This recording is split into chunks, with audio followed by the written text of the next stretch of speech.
આપ જોઈ રહ્યા છો તન્ના સમાચાર. ચોટીલા પાસે આવેલા બામણપોર ખાતે શામજી બાપાની ખાતે રામનવમી મહોત્સવ ઉજવાયો. આજે રામનવમીના દિવસે સમગ્ર ભારત રામમય છે, ત્યારે ચોટીલાથી આશરે 20 કિલોમીટર દૂર રાજકોટ તરફ આવેલા બામણપોર ખાતે રઘુવંશીઓનું આસ્થાનું પ્રતીક એવા શામજી બાપાની જગ્યા ખાતે દર વર્ષની જેમ આ વર્ષે પણ રામનવમી મહોત્સવનું આયોજન કરાયું. અહીંયા કહેવાય છે કે શમરો શામલાલને કરે પાપનો નાશ, કર જોડી વનું કહે રાખો દ્રઢ વિશ્વાસ.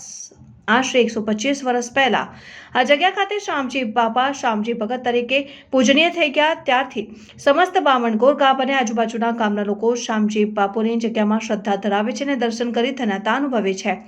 આ જગ્યા ખાતે રામ દરબાર, શામજી બાપુની મૂર્તિ અને શિવાલય બિરાજમાન છે અને શામજી બાપા હતા તે રામ ભક્ત હતા, એટલે જ અહીંયા રામનવમીના દિવસે રામ જન્મ મહોત્સવ ઉજવવામાં આવે છે.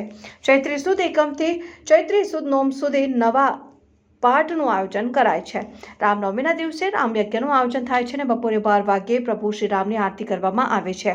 ત્યારબાદ દર્શનાર્થે પધારેલા તમામ લોકો માટે ફરાળનું પણ આયોજન કરવામાં આવે છે. રિપોર્ટર મુકેશ ખક્કર, તન્ના સમાચાર.